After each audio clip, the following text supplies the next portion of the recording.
प्रिय विद्यार्थियों, मैं डॉक्टर अखिलेश कुमार द्विवेदी आज आपके बीच हिंदी काव्य साहित्य के इतिहास से अति लघुत्तरीय प्रश्नों के संपुट को लेकर उपस्थित हुआ हूं। बच्चों, काव्य के इतिहास से और गद्य के इतिहास से 15-15 नंबर कुल मिलाकर 30 नंबर के प्रश्न वर्ष 2021 की बोर्ड की परीक्षा में पूछे जाने हैं, जो उत्तर प्रदेश माध्यमिक शिक्षा परिषद द्वारा निर्धारित किए गए हैं।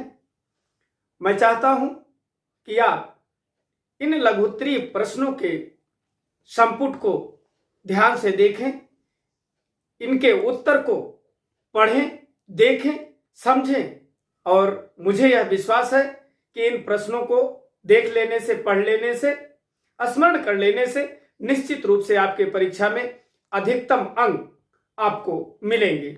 तो आज हम देखते हैं हिंदी काव्य साहित्य के इतिहास से अति लघुत्तरीय प्रश्नों के संपुटों का कुछ उत्तर। पहला प्रश्न हम देखते हैं, महादेवी वर्मा जी को ज्ञानपीठ पुरस्कार किस रचना पर प्राप्त हुआ? इसके उत्तर को देखते हैं। महादेवी वर्मा जी को उनकी प्रसिद्ध रचना यामा के लिए सन 1982 ईस्वी में ज्ञानपीठ का पुरस्कार प्राप्त हुआ। दूसरे प्रश्न को देखते हैं, रघुवीर सहाय जी की 4 काव्य कृतियों के नाम लिखिए। तो रघुवीर सहाय जी की 4 प्रसिद्ध काव्य कृतियां, सीढ़ियों पर धूप में, आत्महत्या के विरुद्ध, हंसो हंसो और जल्दी हंसो, और इनकी अंतिम रचना है लोग भूल गए हैं। ये रघुवीर सहाय जी की प्रसिद्ध 4 काव्य कृतियां हैं। अगले प्रश्न पर हम नजर डालते हैं, प्रगतिवादी काव्य की 4 विशेषताएं लिखिए। प्रगतिवादी काव्य की 4 विशेषताएं इस प्रकार से हैं, सामाजिक यथार्थ का चित्रण, सांप्रदायिकता का विरोध, तीसरा समाज में व्याप्त शोषणकारी शक्तियों का विरोध, और चौथा व्यंग एवं आक्रामक शैली। अगले प्रश्न को देखते हैं, अज्ञेय जी की प्रथम काव्य कृति कौन सी है? इसके उत्तर को देखते हैं। अज्ञेय जी की प्रथम काव्य कृति भग्नदूत सन 1933 ईस्वी में लिखी गई। अगले प्रश्न को देखते हैं, हिंदी साहित्य में हालाबाद के प्रवर्तक कौन हैं? उनकी एक प्रसिद्ध रचना का नाम लिखिए। तो इसके उत्तर को हम देखते हैं। हिंदी साहित्य में हालाबाद के प्रवर्तक हरिवंश राय बच्चन जी हैं और उनकी प्रसिद्ध काव्य रचना है मधुशाला, और मधुशाला का प्रकाशन वर्ष है सन 1935 ईस्वी। अगले प्रश्न को देखते हैं, शुक्ल युग को अन्य किन नामों से जाना जाता है? इसके उत्तर को देखते हैं। शुक्ल युग को छायावाद युग, प्रसाद युग एवं प्रेमचंद युग के नाम से जाना जाता है। अगले प्रश्न को देखते हैं, द्विवेदी युग की सर्वाधिक प्रसिद्ध साहित्यिक पत्रिका तथा उसके लोकप्रिय संपादक का नाम लिखिए। तो इसके उत्तर को देखते हैं। द्विवेदी युग की सर्वाधिक साहित्यिक पत्रिका सरस्वती थी और इसके यशस्वी संपादक महावीर प्रसाद द्विवेदी जी थे। अगले प्रश्न पर नजर डालते हैं, चांद, प्रभा और प्रताप पत्रिकाएं किस युग से संबंधित हैं और तत्कालीन इनके कौन संपादक थे? तो इस प्रश्न के उत्तर को देखते हैं। ये चांद, प्रभा और प्रताप पत्रिकाएं द्विवेदी युग से संबंधित हैं तथा इनके तत्कालीन संपादक निम्न थे। चांद पत्रिका के संपादक रामरख सहगल और चंडी प्रसाद हृदयेश थे। प्रभा पत्रिका के संपादक बालकृष्ण शर्मा नवीन जी थे और प्रताप पत्रिका के तत्कालीन संपादक गणेश शंकर विद्यार्थी जी थे। हम अगले प्रश्न पर नजर डालते हैं, नई पत्रिका के संपादक का नाम लिखते हुए इसका प्रकाशन वर्ष बताइए।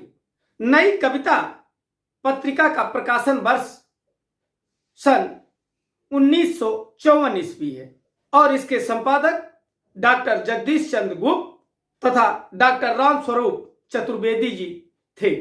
इसकी सबसे बड़ी खासियत थी कि यह पत्रिका किसी भी प्रकार के वाद में या विचारधारा में बंधकर नहीं चलती थी। हम अगले प्रश्न पर नजर डालते हैं।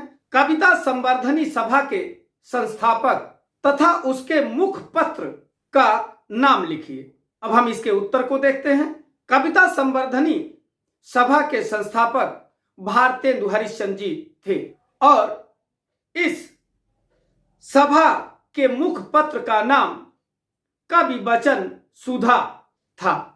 अगले प्रश्न को देखते हैं। द्विवेदी युग के दो महाकाव्यों तथा उनके रचनाकारों के नाम लिखिए।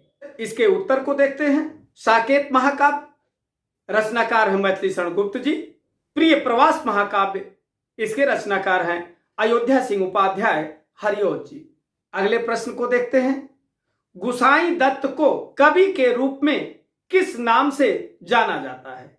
इसके उत्तर को देखते हैं। गुसाई दत्त को कवि के रूप में सुमित्रा नंदन पंत जी को जाना जाता है। अगले प्रश्न को देखते हैं। हिंदी काव्य के किस कवि को कठिन काव्य के प्रेत के नाम से जाना जाता है? उसके एक महाकाव्य का नाम लिखिए। तो इसके उत्तर को देखते हैं। हिंदी के रीतकालीन कवि केशव दास को कठिन काव्य के प्रेत के नाम से जाना जाता है और इनके महाकाव्य का नाम है रामचंद्रिका। और इनकी अन्य दो प्रमुख रचनाएं भी हैं, कवि प्रिया एवं रसिक प्रिया। अगले प्रश्न को हम देखते हैं। नवजागरण का अग्रदूत किसे कहा जाता है और उसके द्वारा संपादित दो पत्रिकाओं के नाम लिखिए। इसके उत्तर को देखते हैं। नवजागरण का अग्रदूत हिंदी साहित्य के प्रवर्तक भारतेंदु हरिश्चंद्र जी को कहा जाता है और इनके द्वारा संपादित दो पत्रिकाएं हरिश्चंद्र मैगजीन, इसका नाम आगे चलकर हरिश्चंद्र चंद्रिका हो गया, और दूसरी पत्रिका इनकी कवि वचन सुधा। अगले प्रश्न को देखते हैं। रीतिकाल के 4 रीत मुक्त कवियों के नाम लिखिए। अब इसके उत्तर को देखते हैं। घनानंद, ठाकुर, बोधा और आलम, ये 4 रीतिकाल के रीत मुक्त काव्य धारा के प्रमुख कवि माने जाते हैं। अगले प्रश्न को देखते हैं। रीतकालीन काव्य की 2 प्रमुख प्रवृत्तियों का उल्लेख कीजिए। अब इसके उत्तर को देखते हैं।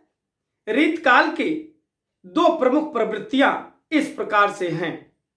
नंबर 1, रीति निरूपण। इसका आशय क्या है? प्रत्येक काव्य एक सुनिश्चित रीत के अनुसार रचा गया। दूसरा, श्रृंगारिकता एवं अलंकारिकता। रीतकाल के काव्य में इन दोनों पक्षों की प्रधानता रही है। अगले प्रश्न को देखते हैं। सूफी काव्य धारा के प्रतिनिधि कवि एवं उनकी किसी एक कृति का नाम लिखिए। अब इसके उत्तर को देखते हैं हम। भक्ति काल की निर्गुण काव्य धारा से जुड़ी प्रेमाश्रयी शाखा अर्थात सूफी काव्य धारा का सर्वाधिक महत्वपूर्ण महाकाव्य है पद्मावत, जिसके रचनाकार हैं मलिक मोहम्मद जायसी जी, और इसी काव्य धारा के प्रमुख कवि हैं कुतुबन, जिसकी रचना है मृगावती। अगले प्रश्न पर हम नजर डालते हैं। आदिकाल अथवा वीरगाथा काल की 4 प्रमुख विशेषताएं लिखिए। इसके उत्तर को देखते हैं। हिंदी साहित्य में आदिकाल 769 से 1343 ईस्वी तक लगभग 1400 ईस्वी तक माना जाता है। इस काल की प्रमुख विशेषताएं या प्रवृत्तियां इस प्रकार से हैं। नंबर 1, सिद्धों एवं नाथों की धार्मिक रचनाएं। नंबर 2, जैन कवियों की साहित्यिक एवं धार्मिक रचनाएं। नंबर 3, वीरता एवं श्रृंगार परक रचनाएं रासो काव्य। और अंतिम, विद्यापति आदि कवियों द्वारा रचित लौकिक काव्य। अगले प्रश्न के ऊपर हम नजर डालते हैं। गोरखनाथ के गुरु का क्या नाम था? इसके उत्तर को देखते हैं। गोरखनाथ के गुरु का नाम मत्स्येंद्रनाथ या मच्छंदरनाथ था। अगले प्रश्न को देखते हैं। हिंदी का प्रथम कवि किसे माना जाता है और उनका रचनाकाल कब से प्रारंभ होता है? इसके उत्तर को देखते हैं। अधिकांश विद्वानों द्वारा हिंदी काव्य का प्रथम कवि सरहपा को माना जाता है और जिनका रचना काल 769 ईस्वी से माना जाता है।